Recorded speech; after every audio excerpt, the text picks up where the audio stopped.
बिहार में इस चरण में भी मतदान जो है वो रिकॉर्ड मतदान हो रहा है, लेकिन कई जगहों से झड़प की खबरें आ रही हैं और साथ में एक खबर नवादा के हिस्सा से आ रही है जहां बीजेपी के प्रत्याशी को ग्रामीणों ने भगा दिया है, यानी बहिष्कार किया है बीजेपी के प्रत्याशी का।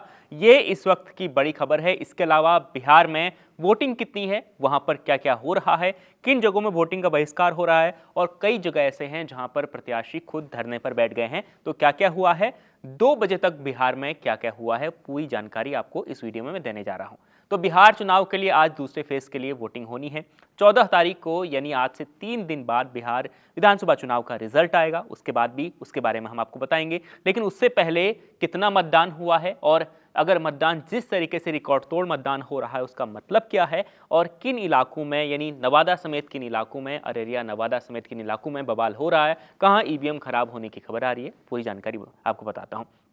तो सबसे पहले आपको बता दें कि बेतिया में पैसे लेते हुए, बेतिया में यानी पैसे बांटते हुए कुछ नेताओं को वहां पर गिरफ्तार किया गया है। ये खबर इस वक्त की दूसरी सबसे बड़ी खबर है।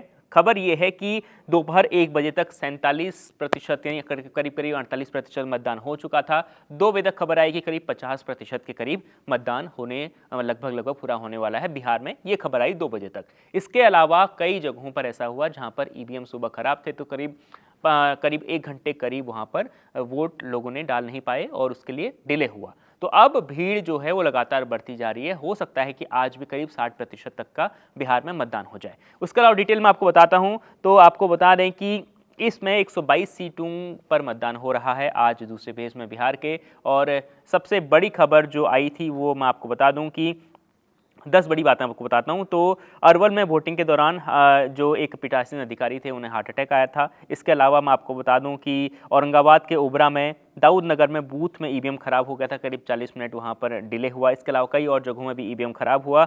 और इसके अलावा एक बड़ी खबर आई थी कि बेतिया में पैसे बांट रहे आरजेडी के 2 समर्थकों को पुलिस ने गिरफ्तार किया, यानी आरजेडी के समर्थक भी वहां पर वो जो पैसा बांट रहे थे उन्हें गिरफ्तार किया गया।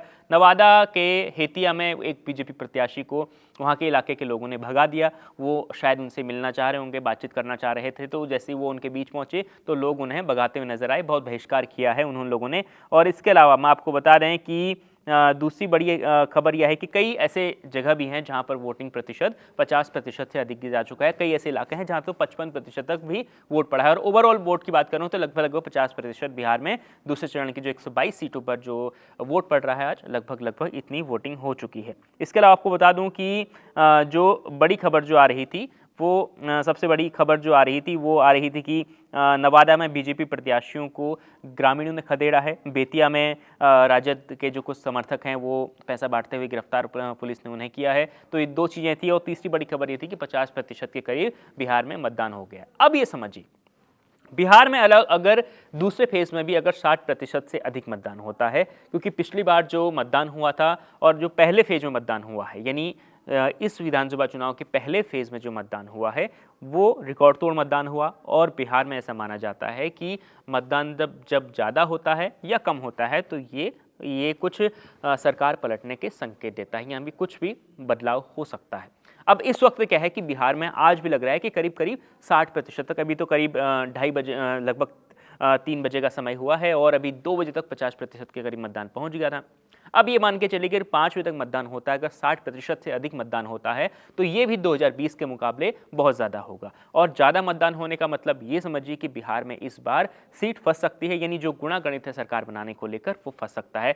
और सबसे चौंकाने वाली बात यह है कि इस बार बिहार चुनाव को लेकर कोई भी सर्वे, कोई भी एजेंसियां सटीक अनुमान नहीं बता रही हैं। क्योंकि इसलिए नहीं बता रही हैं क्योंकि कुछ पार्टियां ऐसी हैं जो इस बार नई नवेली हैं और वो ग्राउंड पर उतरी हैं। प्रशांत किशोर उनमें से एक हैं। असदुद्दीन ओवैसी पिछली बार भी चुनाव लड़े थे, लेकिन इस बार वो क्या करेंगे ये भी किसी को अंदाजा लगाना बेहद मुश्किल है।